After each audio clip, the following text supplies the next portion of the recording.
A doutrina do livro do Apocalipse, capítulo 9, parte 04, dia 27 de agosto de 2025. Na Bíblia, o pecado nunca é atenuado ou atenuado, mas do início ao fim insiste-se em sua hediondez e enormidade. A palavra da verdade declara que o pecado é muito grave. Gênesis 18, 20. Aquela coisa abominável que o Senhor odeia. Jeremias 44, 4. Considera o pecado como sendo vermelho como carmesim. Isaías 1, 18. E declara que é muito pecaminoso. Romanos 7, 13. Ele compara o pecado ao veneno de áspides, a escória de uma panela fervente. A Bíblia declara que o pensamento de tolice é pecado. Provérbios 24, 9. Que mente humana concebeu tal padrão? Ensina que tudo o que não é de fé é pecado. Romanos 14, 23. De modo que a incredulidade e a dúvida são reprobos. Insiste que aquele que sabe fazer o bem e não o faz, comete pecado. Tiago 4, 17. De modo que os pecados de omissão, igualmente com os de comissão, são condenados. Sim, os pecados de ignorância são culpáveis. Levítico 5:17. Pois com a palavra de Deus em nossas mãos, a ignorância é indesculpável.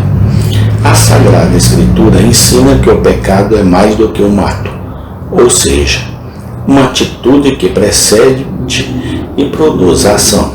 Pecado é iniquidade. 1 João 3:4. Anarquia espiritual, um estado de rebelião contra o próprio legislador. Ela insiste que somos pecadores por natureza antes de sermos pecadores por prática. Não restringe suas acusações a nenhuma classe em particular, mas declara que todos pecaram e carecem da glória de Deus. Agora, um livro que descreve uniformemente o pecado como uma coisa vil e hedionda, que despoja o homem de toda desculpa, que declara que toda a imaginação do coração do homem é continuamente má, Gênesis 6, 5, e que traz todo o mundo culpado diante de Deus, Romanos 3,19, não poderia ter sido criado por criaturas caídas, mas deve ter vindo do 3 vezes santo. O mesmo se aplica com igual força ao ensino das Escrituras sobre a punição do pecado. Uma visão defeituosa do pecado necessariamente leva a uma concepção inadequada do que lhe é devido. O homem olha para o pecado e seus desertos apenas do ponto de vista humano. Mas a Bíblia exibe sua malignidade à luz da lei quebrada de Deus e mostra que é de infinita enormidade e culpa, que, onde o sacrifício expiatório de Cristo é rejeitado, exige e recebe castigo eterno. A palavra da verdade revela que todos os que morrem em seus pecados serão conscientemente atormentados para todo sempre no fogo do inferno. E não haverá uma gota de água para aliviar o sofredor. A esfera de sua angústia é descrita como a escuridão das trevas para sempre, pois nenhum raio de esperança entra lá, e onde há lamento e ranger de dentes. Ninguém, a não ser o santo que sozinho é capaz de determinar o que é devido aos rebeldes contra si mesmo, poderia ter levantado o véu e nos dado um vislumbre do terrível caráter do salário do pecado. O fato de esta verdade solene ser tão desagradável para todos é tão amplamente rejeitada e ainda ocupar um lugar de tanta proeminência na Bíblia, e é uma das muitas provas de que não é de origem humana. Passemos ao 11º ponto. Suas partes históricas. Grande parte da Bíblia consiste em narrativas históricas, mas tanto o seu conteúdo quanto o estilo em que são escritas as distinguem de todas as outras. eles cobrem um período não inferior a 4.000 anos. O Antigo Testamento contém os registros mais antigos do mundo, que datam das crônicas dos homens, sim, das tradições mais obscuras de todas as nações, exceto a judaica.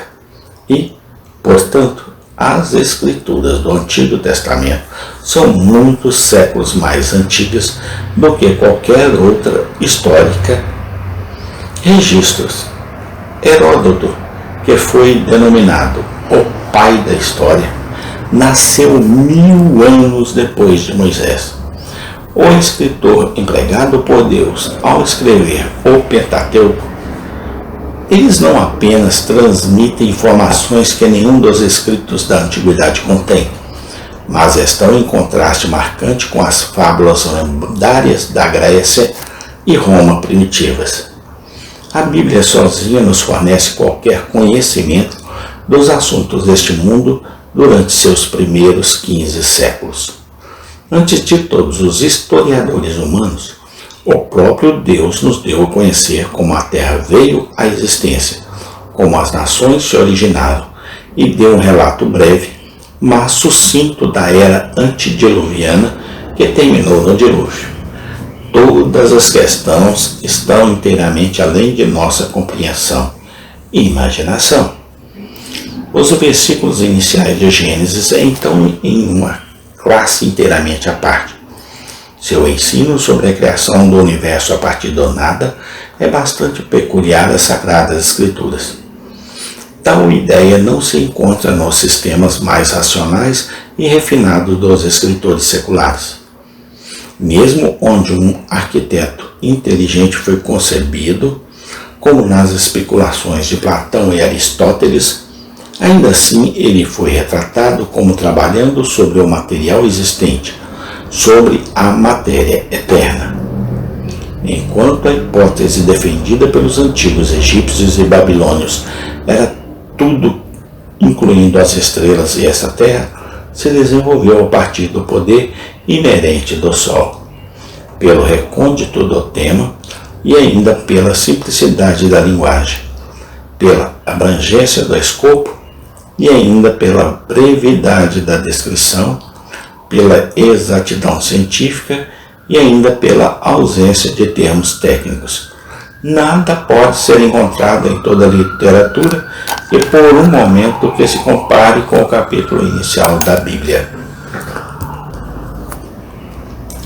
Sua revelação divina se destaca em marcada separação, não apenas das cosmogonias sem sentido dos antigos e das mitologias sem sentido dos pagãos, mas igualmente do jargão laborioso de nossos modernos que tentam escrever sobre a origem das coisas e que estão fora de ordem, data quase tão logo publicada. Amém. Tem continuação.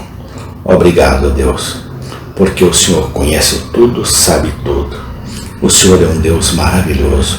Graças te dou, ó Pai, através de Jesus Cristo, meu Senhor, Salvador e Dono. Amém e amém.